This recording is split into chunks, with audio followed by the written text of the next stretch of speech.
The Hidden Valley at Golden Hour. Part 1. The Path into Golden Light. The hidden valley waits in silence. Tall grass moves slowly across the hillsides, catching the last rays of afternoon sun. Each blade bends and rises, painting waves of gold across the landscape. The light comes sideways now, traveling low across the earth, touching everything with warmth.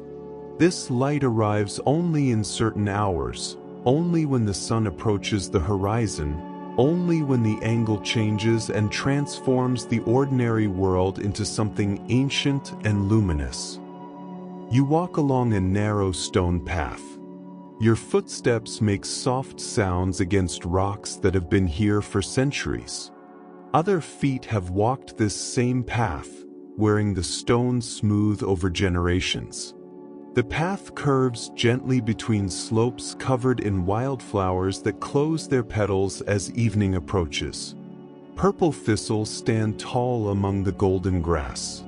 Small white flowers cluster near the ground, their faces turned toward the fading warmth. A river runs alongside the path, narrow and clear. The water reflects the amber light of the sky. Small stones rest on the riverbed, visible through the gentle current. The river makes quiet sounds, steady and unchanging, the same sounds it has made for thousands of years. Water moves over rocks, around bends, always following the low places, carving slowly through the valley floor. This river shaped the valley over ages beyond counting, patient and persistent, wearing away at stone grain by grain. The valley holds you between its slopes. On both sides, hills rise in smooth curves, covered in that moving grass that whispers in the breeze. The slopes block the wider world from view. Here, you find yourself contained, held, surrounded by earth and sky and the soft sounds of evening. The valley creates its own small universe, separate from the rushing noise of cities and roads. Time moves differently in places like this, slowing to match the rhythm of grass and water and light. Scientists who study landscapes call these formations glacial valleys or fluvial valleys, depending on whether ice or water carved them. This particular valley shows signs of both. 10,000 years ago, during the last ice age, a massive glacier moved through this space, grinding down the bedrock, scraping away soil, creating the U-shaped profile you see now in the cross-section of the hills. Later, when the ice retreated and melted, the river took over the work of shaping, cutting a smaller channel through the floor the glacier had prepared. You can read this history in the stones around you. Rounded boulders, transported from mountains far away, sit scattered across the valley floor.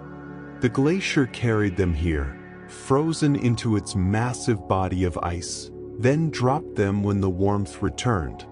These erratic boulders, as geologists call them, tell stories of ancient cold, of slow movement, of forces so powerful they could lift and carry stones the size of houses.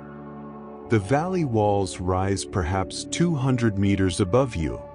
Oak trees grow on the lower slopes, their branches spreading wide. Higher up, where the soil grows thin, only grass survives. The trees cast long shadows now, stretching across the path, striping the golden light with bands of shade. You notice how the temperature changes when you walk through shadow, how the air cools instantly, how the sun's warmth returns when you step back into light. This interplay of light and shadow defines the golden hour. Photographers travel great distances to capture this quality of illumination. The sun, positioned low on the horizon, sends its rays through more of Earth's atmosphere than at midday. This longer journey through air scatters the shorter blue wavelengths while allowing the longer red and orange wavelengths to pass through. The result arrives as this warm amber glow that gilds everything it touches. The atmospheric scattering follows precise physical laws. Lord Rayleigh discovered in the 19th century that light scattering intensity relates inversely to the fourth power of wavelength. Blue light, with its shorter wavelength, scatters approximately 10 times more than red light. During midday, when sunlight travels through less atmosphere, this scattering fills the sky with blue. But now, as the sun sinks lower, its light must pass through perhaps 40 times more atmosphere, scattering away nearly all the blue and leaving only these warm tones that make the valley glow. You continue walking. The path winds deeper into the valley, following the river's curves. Each bend reveals new views, new arrangements of hills and grass and water. The valley narrows ahead, the slopes drawing closer together. Trees cluster more thickly there, creating shadowed places where the golden light filters through leaves. Hidden valleys exist all over the world, formed by similar processes but each carrying its own particular character. In the Scottish Highlands, glens cut deep between mountains, holding locks of dark water. In the American West, canyons hide valleys within valleys, accessible only through narrow gaps in the rock. Japan's mountain regions contain remote valleys where entire villages developed in isolation, their inhabitants maintaining ancient customs and dialects unchanged for centuries. This valley belongs to that family of landscapes, places set apart by geography, protected by the difficulty of access. Before modern roads and vehicles, reaching a valley like this required determination. You arrived on foot or perhaps on horseback, following paths that older travelers had established. The journey took time, measured in hours or days rather than minutes. This remoteness created a natural barrier, ensuring that only those with reason to come would make the effort. Settlements in hidden valleys developed their own rhythms and traditions. Cut off from frequent contact with larger towns, valley communities relied on themselves for food, shelter, medicine, and entertainment. They watched the seasons closely, knowing when to plant and harvest, when rivers would flood, when snow would close the mountain passes. They told stories around fires during long winters, stories that explained the landscape around them, that gave meaning to the rocks and trees and waters. Some of those stories still echo in the names of places. That hill to your left, the one shaped like a sleeping giant, carries a name in an older language, a name that means the guardian's rest. Local tradition says a stone giant once protected the valley, fighting off invaders, until finally he lay down to sleep and the earth grew over him, transforming his body into the hill you see now. The oak trees growing on the hillside, according to this story, grew from the guardian's hair. Such stories belong to the human need to understand landscape as alive, as meaningful, as more than simple geology. Before scientific explanations became common, people everywhere created narratives that connected them to their environment. These stories served practical purposes, encoding information about safe paths and dangerous slopes, marking territory, establishing identity. They also served emotional and spiritual purposes, transforming empty wilderness into homeland, into a place where humans belonged. The light continues its slow change. The sun drops closer to the horizon, and the golden color deepens toward amber, toward orange, toward the first hints of red. Shadows stretch longer, merging together, creating pools of blue-gray coolness on the valley floor. The river reflects the changing sky, its surface turning from gold to copper. You notice how sounds become clearer as the light fades. The river seems louder now. Birds call from the trees, their evening songs marking territory, calling to mates, settling in for the night. A breeze moves through the valley, stronger than before, carrying the scent of grass and earth and water. The temperature drops slowly, degree by degree, as the sun's direct warmth withdraws. This cooling follows predictable patterns. Earth's surface absorbs solar radiation throughout the day, heating up, storing thermal energy. When the sun sets, this process reverses. The ground begins radiating heat back towards space, cooling through infrared emission. Air touching the cooled ground also cools, becoming denser, sinking into low places like this valley. Cold air pools here, settling like water, sometimes creating temperature differences of several degrees between the valley floor and the surrounding hilltops. Farmers and gardeners who work in valleys know this phenomenon well.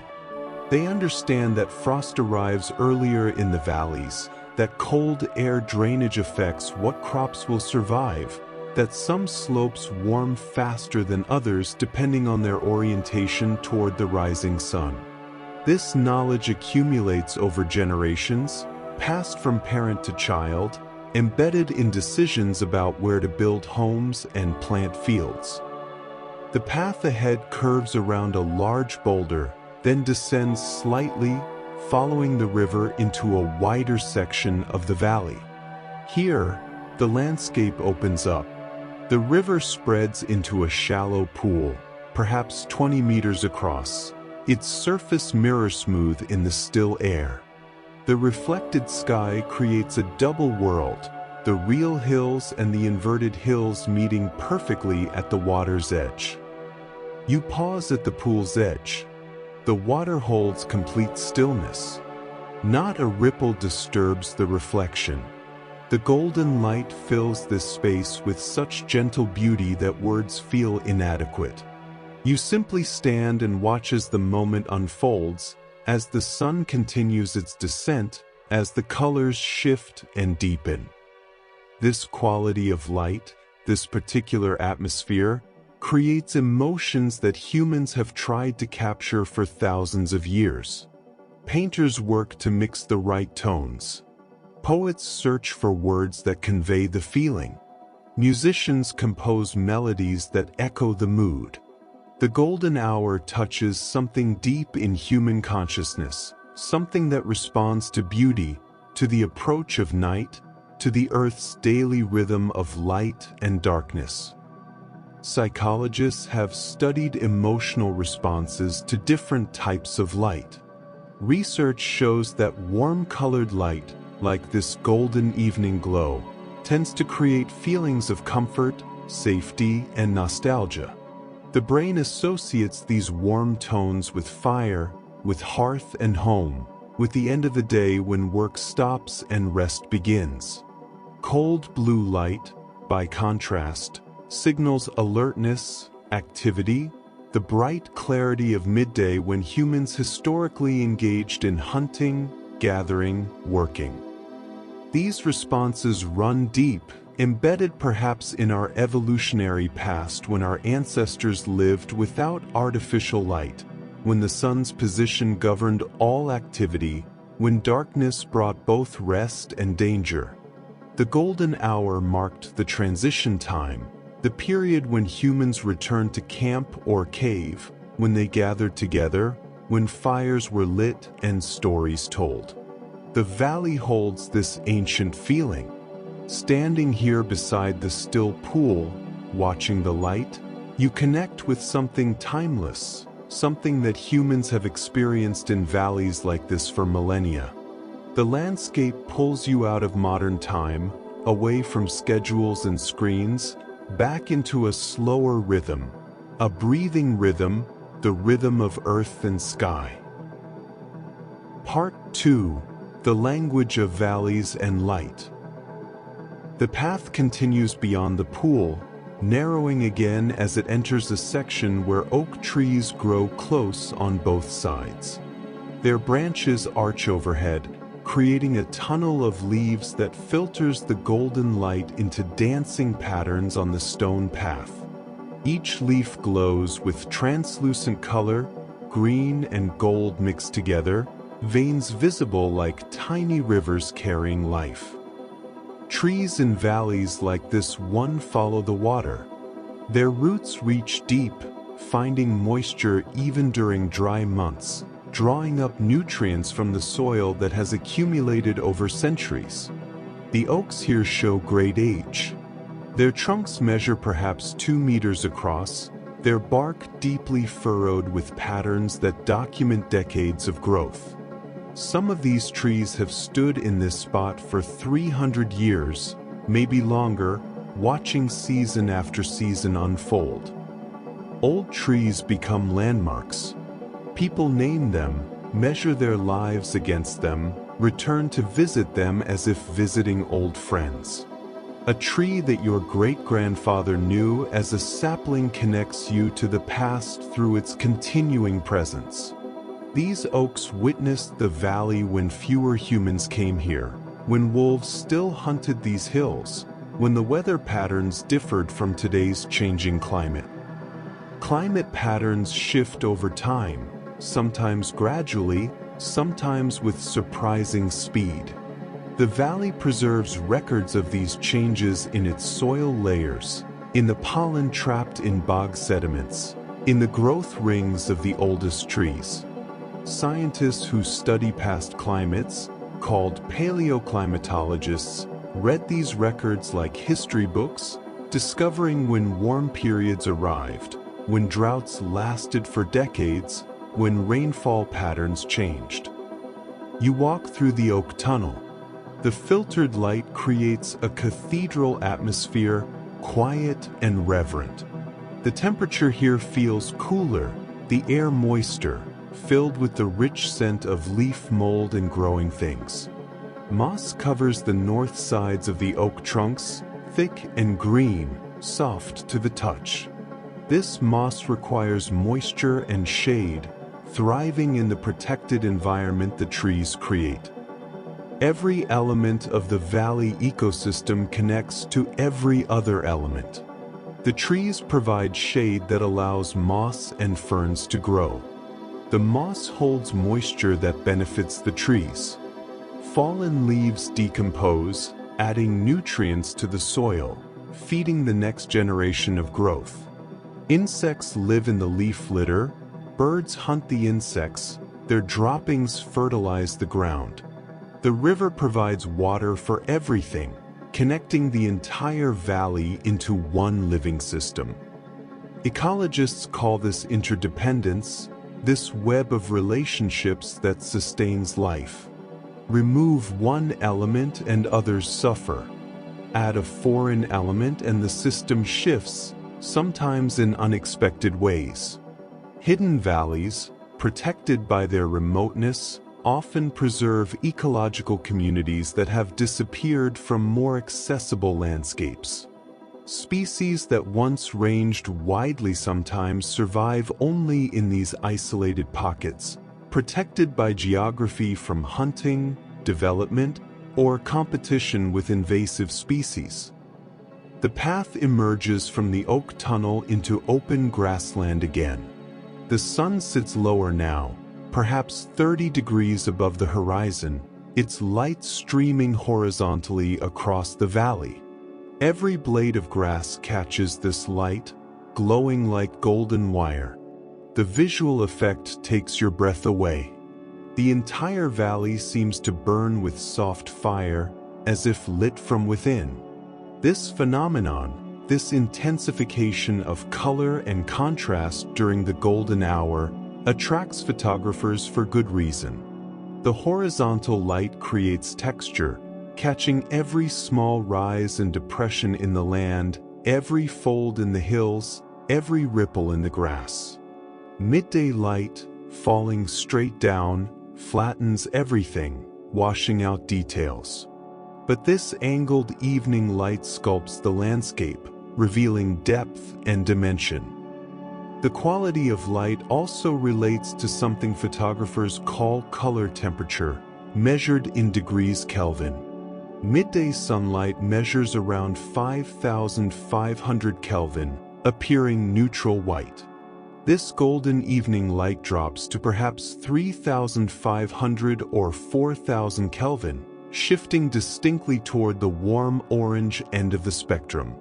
Our eyes and brains adjust automatically to these shifts, maintaining color constancy, ensuring that we perceive white objects as white regardless of the color of the light source. But cameras record the actual color temperature, capturing that warm glow we see now flooding the valley. Human vision works differently than camera sensors in many ways. Our eyes constantly adjust their sensitivity, their focus, their perception of color.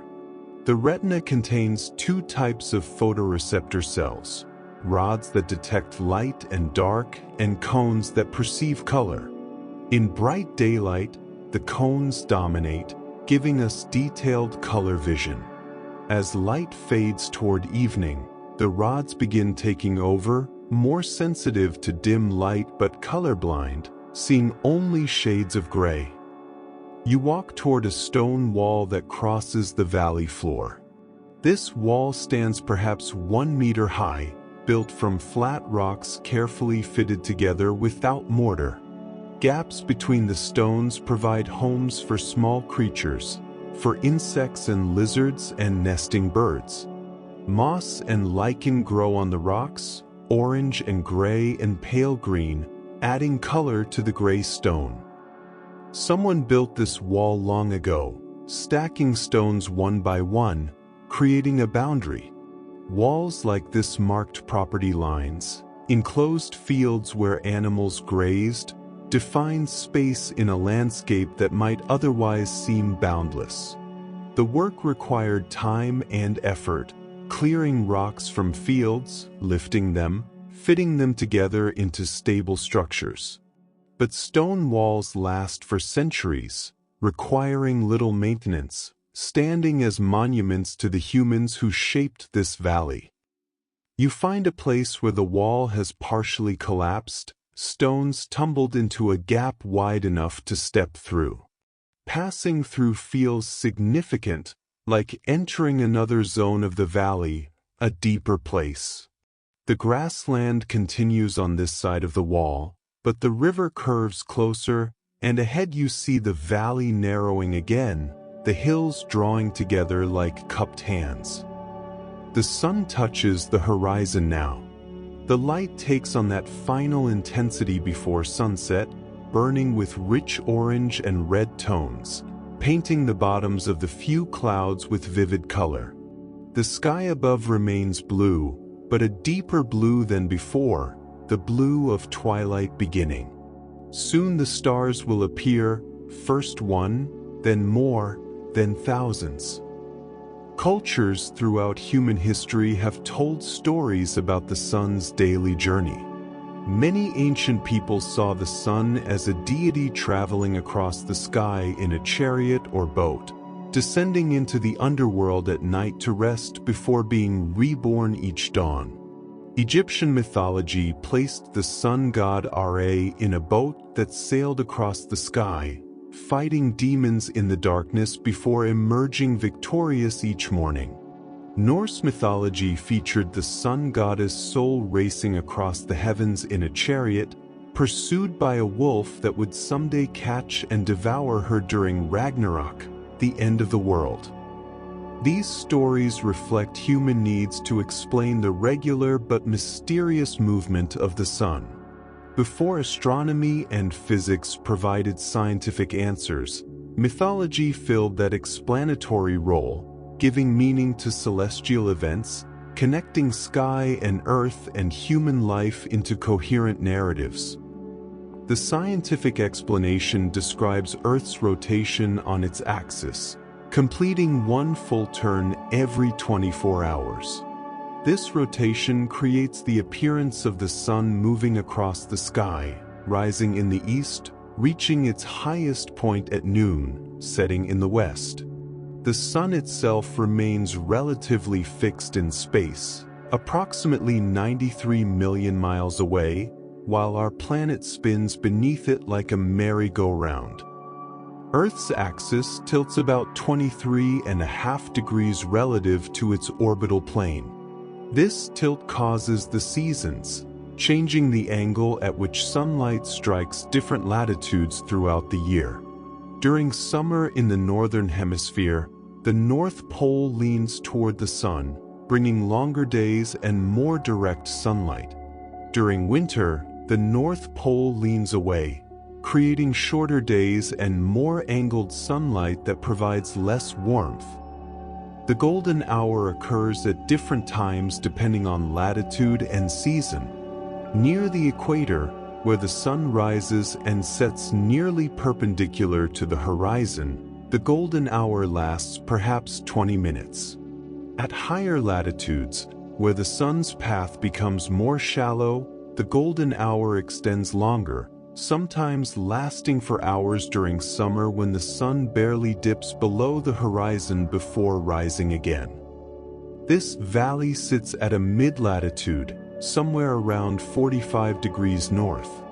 Here, the golden hour tonight will last perhaps 45 minutes from start to finish, beginning when the sun reaches about 6 degrees above the horizon and ending when it dips below the horizon line.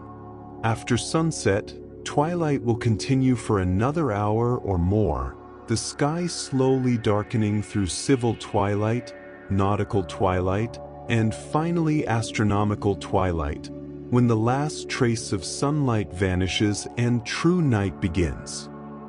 You sit down on a flat rock near the river. The stone still holds warmth from the day's sun, comfortable against your back. From here, you can watch the sun's final descent, see it touch the ridge of the western hills, see it flatten slightly from atmospheric refraction, see it sink slowly from view. The river sounds continue, steady and calming.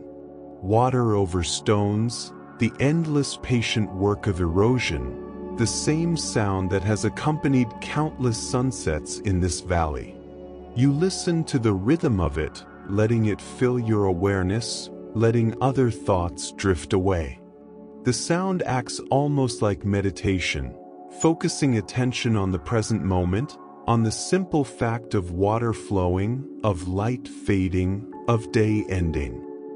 Meditation practices from various traditions emphasize this kind of present moment awareness.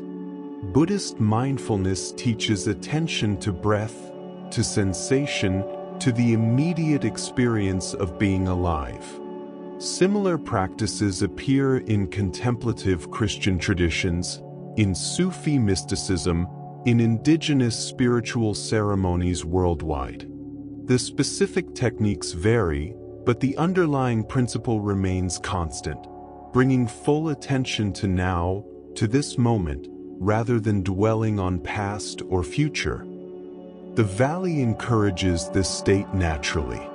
The beauty around you commands attention. The sounds and sights fill your senses, leaving little room for mental chatter, for worries and plans and regrets.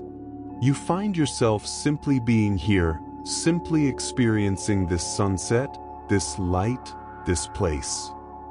The sun slips lower. Its bottom edge touches the ridgeline.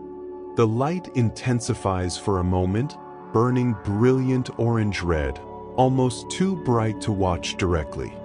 Then it begins disappearing behind the hill, the visible disk shrinking, the light level dropping noticeably. Shadows lengthen until they merge into general dimness. The golden hour reaches its climax and begins fading into twilight. Part 3. The gathering blue of evening. The sun vanishes completely behind the western ridge. For a moment, the valley seems to hold its breath. The brilliant light has gone, but darkness has not yet arrived. Instead, a soft blue glow fills the air, the color of twilight, gentle and mysterious. This blue light comes from sunlight still reaching the upper atmosphere. Even though the sun has set from your perspective, sitting in the valley floor, its rays continue illuminating the sky above you. The atmosphere scatters this light, sending blue wavelengths down to ground level, creating the characteristic twilight glow. The same physics that makes the daytime sky blue now makes the evening sky luminous with that peaceful blue-gray color that signals approaching night. The grass no longer glows golden. Instead, it appears soft gray-green, muted but still visible. The river reflects the sky's blue tones, darkening with each passing minute. The hills become silhouettes, their details disappearing into shadow, their shapes simplified into broad curves against the lighter sky. You rise from your resting place and continue walking along the path. Moving through twilight requires more attention than moving through daylight. The path ahead looks less distinct, its edges blending with the grass. Your eyes begin adjusting to the lower light levels, the rods in your retina taking over from the cones, increasing sensitivity but reducing color perception. This adjustment takes time. When you first enter a dark space from bright light, you can see very little. Your pupils expand quickly, allowing more light to reach the retina, but full dark adaptation requires 20 to 30 minutes as the chemical rhodopsin accumulates in the rod cells. Rhodopsin breaks down in bright light and regenerates in darkness, a process that increases the eye's sensitivity to dim light by a factor of about 20,000. Humans who lived before artificial light knew these transitions intimately. They spent every evening watching the light fade, every morning watching it return. They understood how long they could continue working outdoors when they needed to return home, how to navigate familiar paths in near darkness. This knowledge became automatic, embedded in muscle memory and spatial awareness. The path leads you toward a small structure ahead, barely visible in the dimming light. As you approach, you see it's an old stone shepherd's hut, maybe 4 meters square, with walls built from the same fitted stone as the wall you passed earlier. The roof has partially collapsed, but 2 walls remain intact, creating a shelter from the breeze. Shepherds' huts like this one once dotted hidden valleys throughout the world's pastoral regions. Shepherds would spend months in high valleys during summer, watching over flocks that grazed on mountain grass. The huts provided basic shelter, a place to sleep, to store food and supplies, to wait out storms. Simple structures, built from materials at hand, serving practical needs. These huts often stood in the most remote locations, far from villages, accessible only by footpaths too rough for vehicles. Shepherds lived in solitude for long periods, their only company the sheep and dogs, the weather and landscape. This isolation shaped a particular kind of awareness, a deep observation of nature's patterns, a patience born from long hours watching clouds and grass and stars. You step inside the ruined hut. The 2 intact walls block the breeze effectively. The floor, covered in grass now, probably once held a simple bed of straw or heather, a fire ring, a few basic tools. The narrow window opening frames a view of the valley, the river visible as a dark ribbon catching the last light. Sitting in this shelter, you imagine the shepherds who rested here before you. They watched the same sunsets you watch tonight, saw the same stars that will soon appear overhead. They knew this valley intimately, knew where sheep could safely graze, where streams ran year-round, where wolves might approach from, where avalanches came down in winter. Their knowledge was local knowledge particular to this place, acquired through seasons of observation. Modern education often emphasizes general principles, scientific laws that apply everywhere. But local knowledge carries its own value, understanding the specific character of a particular landscape, knowing this valley rather than valleys in general. Environmental scientists increasingly recognize the importance of traditional local knowledge. Indigenous peoples worldwide maintain detailed understandings of their territories, knowledge accumulated over thousands of years, passed through generations. This knowledge complements scientific observation, sometimes revealing patterns that scientific methods miss, providing context that only long-term residents can develop. The light continues fading. The sky deepens from pale blue to darker blue, approaching indigo. The first star appears, actually the planet Venus, bright enough to shine through the remaining twilight. Soon more stars will follow, the familiar constellations emerging one by one. You leave the shepherd's hut and walk back to the river. The path has become quite dim now, almost invisible, but your feet find the way. Your eyes have adjusted to the low light, allowing you to see shapes and movements, to navigate safely even without bright illumination. Humans possess good night vision compared to many daytime species, though we cannot match animals specialized for darkness like owls or cats. Our ancestors were probably cathemeral, active during both day and night, hunting and gathering whenever opportunities arose. This lifestyle required adequate vision in all conditions, a compromise between the sharp color vision needed in daylight and the light sensitivity needed in darkness. The river makes its steady sounds, louder now in the quiet valley, or perhaps you simply hear it more clearly without the distractions of bright light. You sit on the bank, feeling the cool grass beneath you, listening to the water, watching the stars emerge. One by one, they appear. First the brightest stars, then dimmer ones, then the faint dust of the Milky Way becoming visible across the darkening sky. The river reflects these emerging stars, creating the illusion of stars both above and below, as if the valley floats in space. This view, this access to true darkness and visible stars, has become rare in the modern world. Light pollution from cities and towns spreads across the developed world, washing out the night sky, making stars invisible. People living in urban areas might see a few dozen stars on a clear night. Here in this hidden valley, far from artificial lights, thousands of stars become visible, the sky appearing as humans saw it for most of our species' history. The loss of dark skies represents a significant change in human experience. For millennia, everyone knew the stars intimately. The night sky provided navigation, marked the seasons, inspired stories and religious beliefs.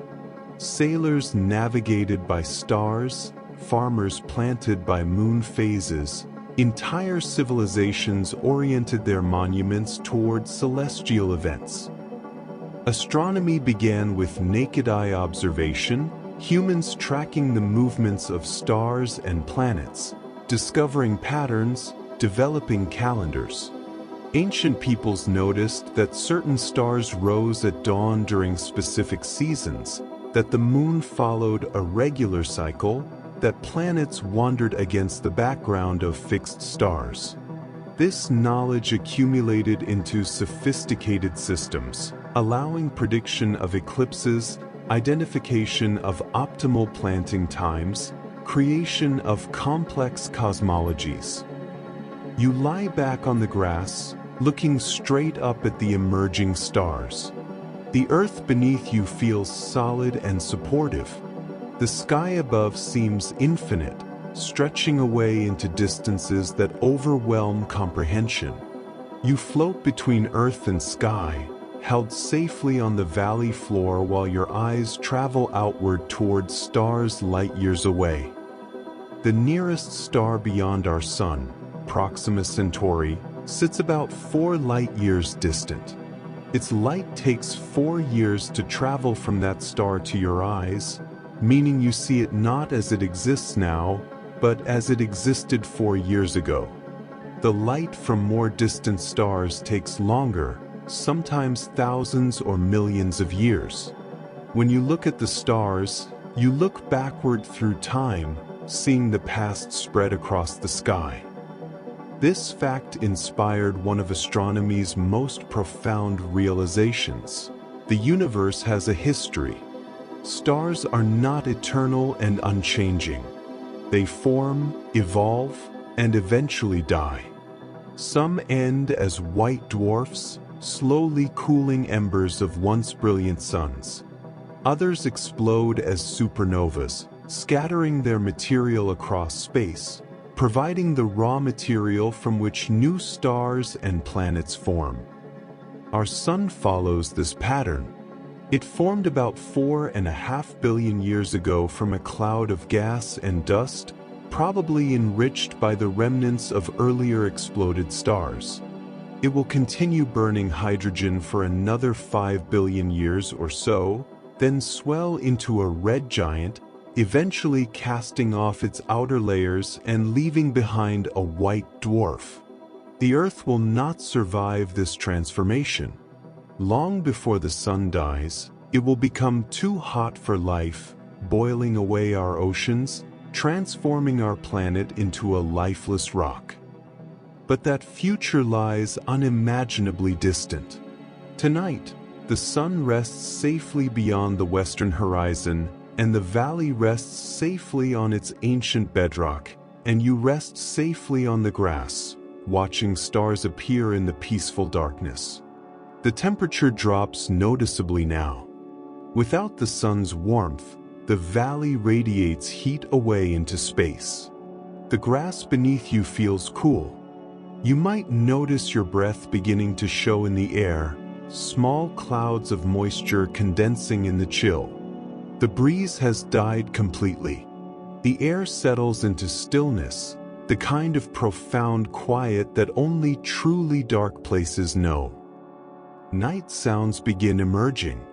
Somewhere in the distance, an owl calls, its hooting voice carrying clearly across the valley. Another owl answers from a different direction. These birds have awakened, beginning their nightly hunt for mice and voles that move through the grass. Owls possess extraordinary hearing, able to locate prey by sound alone. Diving silently on wings designed for stealth, their feathers structured to eliminate the noise of air moving over their wings. A bat flickers past, dark against the stars, hunting insects in the night air. Bats navigate and hunt using echolocation, emitting ultrasonic calls and listening to the echoes bouncing back from objects. This system allows them to build mental maps of their surroundings, to detect small flying insects, to navigate through complete darkness with precision that surpasses vision. The valley's ecosystem continues during night hours, the nocturnal species taking over from their diurnal counterparts. Foxes hunt, badgers forage, moths pollinate flowers that open after dark. The transition from day to night brings a complete changeover of actors, though the stage remains the same, the valley continuing its ancient patterns. You feel drowsiness creeping in, the natural response to darkness and quiet, to the comfortable temperature, to the gentle sounds around you. The human body follows circadian rhythms, internal cycles roughly matching the 24-hour day, regulated by light exposure. As darkness falls, the brain's pineal gland secretes melatonin, a hormone that promotes sleepiness, preparing the body for rest. Modern life disrupts these natural rhythms. Artificial light allows humans to remain active long after sunset. Screens emit blue light that suppresses melatonin production, interfering with sleep. Many people experience chronic sleep deprivation, never allowing their bodies the full rest that darkness should signal. Here in the valley, far from screens and artificial lights, your body responds as evolution designed it to respond. Darkness brings sleepiness. The peaceful surroundings remove stress and anxiety. Your breathing slows, deepens, matching the rhythm of the river's flow. Your mind quiets, releasing the day's concerns, settling into the present moment. Part 4. The Deep Peace of Stars and Stone. The Milky Way has become clearly visible now, a luminous band arching across the sky from horizon to horizon. This sight, common to humans for most of history, rarely appears in modern developed regions. Light pollution hides it, washing out all but the brightest stars, robbing people of this connection to the larger cosmos. The Milky Way is our home galaxy, a spiral structure containing several hundred billion stars, along with gas, dust, and dark matter. Our Sun orbits about 2/3 of the way from the galactic center, completing one orbit roughly every 225 million years. When you look at the Milky Way band, you see the disk of the galaxy edge on, the combined light of billions of distant stars creating that misty glow.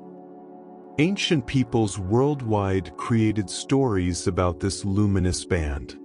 Greek mythology called it the milk that flowed from the goddess Hera. Finnish mythology saw it as the path birds traveled to the land of the dead. Native American traditions told various stories, some seeing it as a road, others as a great river, others as scattered cornmeal or ashes. All these stories reflect human efforts to understand and relate to the mysterious band of light crossing the night sky. You continue lying on the grass, watching the stars, feeling the earth's solidity beneath you.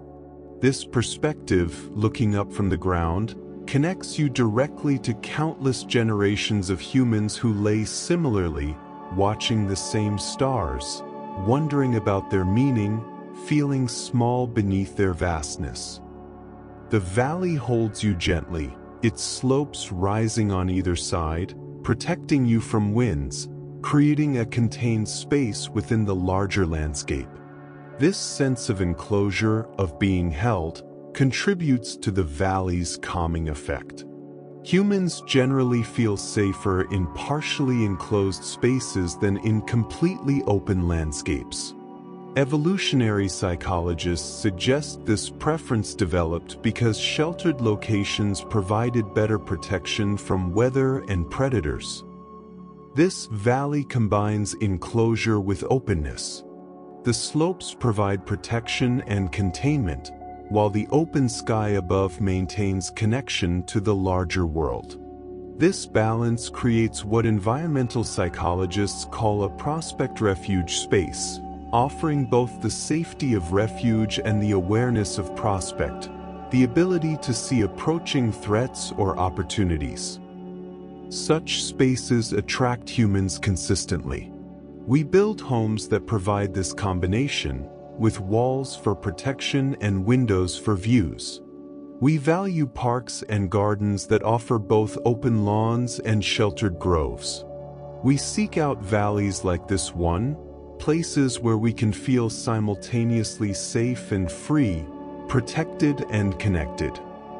The moon rises above the eastern ridge, nearly full, bright enough to cast shadows.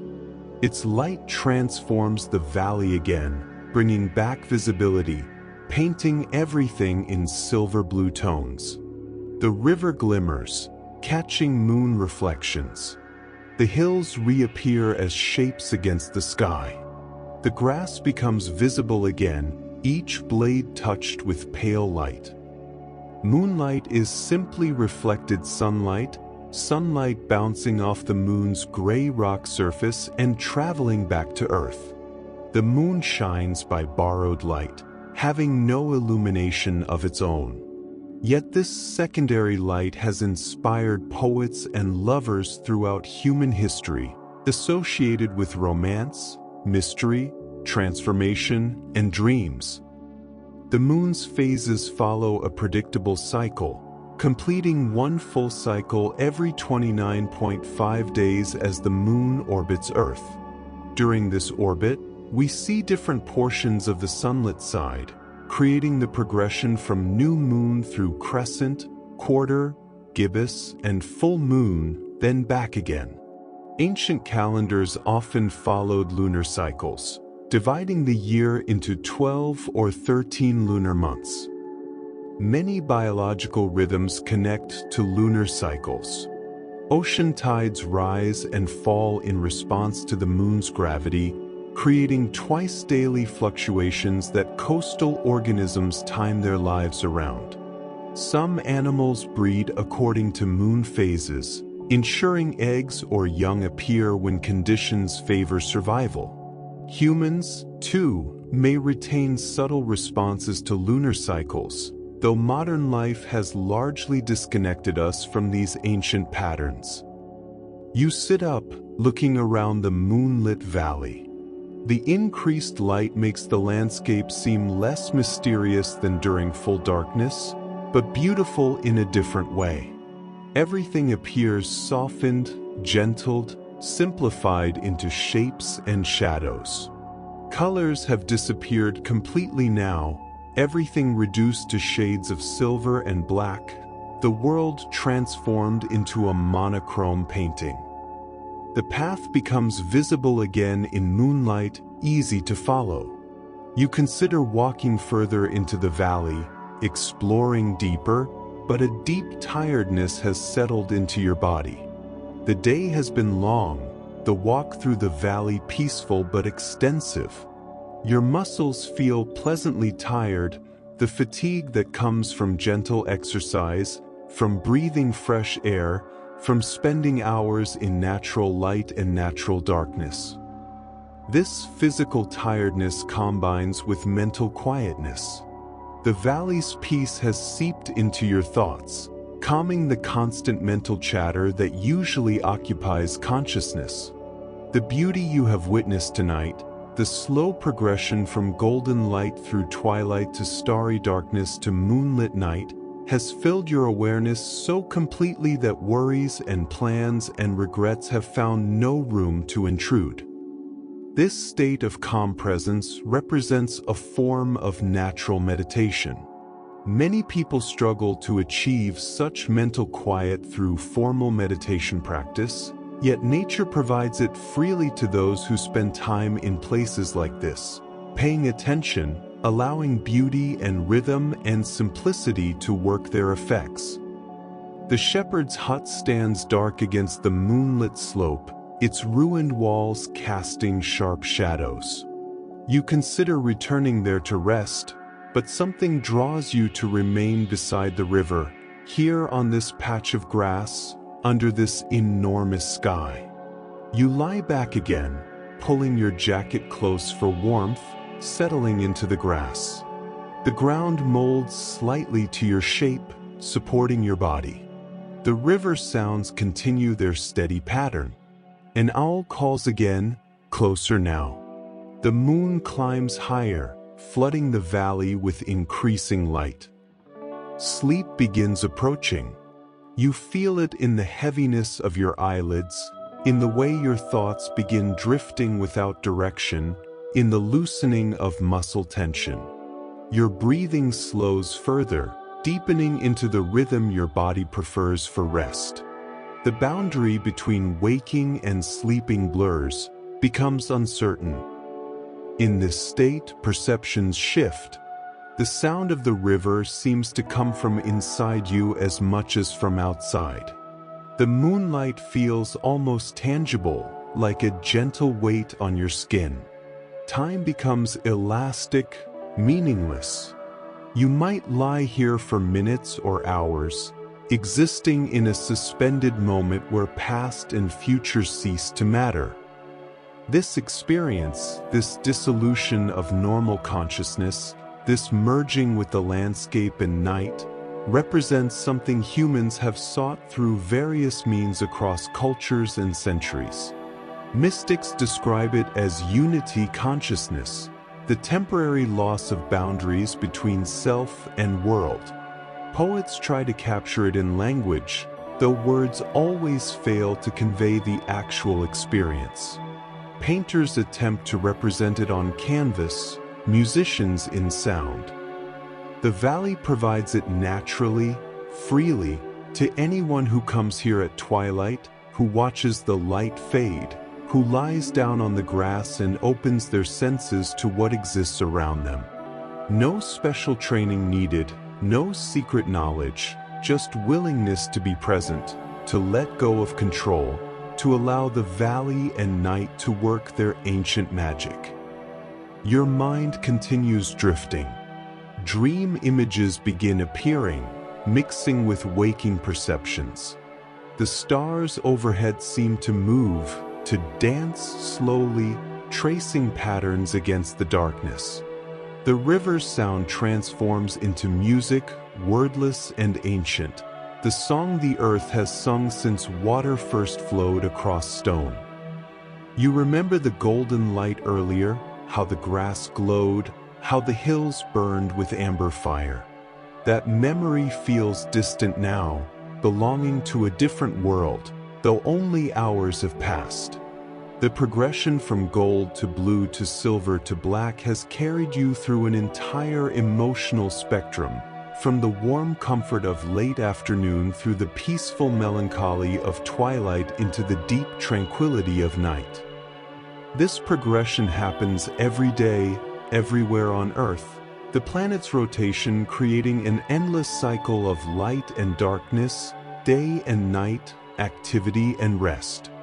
Yet how rarely people fully witness it, how rarely they stop long enough to watch the entire transformation unfold. Modern life pulls attention elsewhere, toward screens and schedules, toward artificial concerns and manufactured urgencies. The valley offers escape from all that, temporary refuge in a place where only natural rhythms matter, where the sun's position determines activity, where darkness brings rest because there exists no way to continue working. This simplicity seems radical in the modern context, yet it represents the basic pattern of human existence for the vast majority of our species' history. Your thoughts slow further, becoming fragmented, losing coherence. Sleep wins its gentle victory. Your body relaxes completely, surrendering to rest. The valley holds you, the grass cushions you, the earth supports you. The river sings its endless song. The stars wheel slowly overhead, following their ancient paths across the darkness. The hidden valley continues its existence, indifferent to human presence, maintaining its patterns of water and stone and grass and light. It will be here tomorrow when you wake, and the day after, and the day after that, following its rhythms, wearing away grain by grain, changing imperceptibly across seasons and decades and centuries. But tonight, you rest here, held safely in this fold of earth, beneath this canopy of stars, beside this ancient river. You breathe slowly, deeply, perfectly at peace. The valley has given you its gift, this deep rest, this profound calm, this reminder that you belong to the natural world, that you are made of the same elements as the stones and grass and water, that you too follow the rhythms of light and darkness, rising and resting with the turning of the earth. Sleep deepens. Dreams come gently, carrying you through landscapes of memory and imagination. The valley remains constant around you, patient and eternal, guarding your rest through the quiet hours of darkness, waiting to greet you with dawn's returning light when morning comes again to this hidden place, this refuge, this valley at the edge of dreams. Thank you for journeying through this hidden valley with us. If you found peace in these golden hours, please subscribe for more nighttime stories. Share your thoughts below, and let us know which landscapes you'd like to visit next as we wander together toward sleep.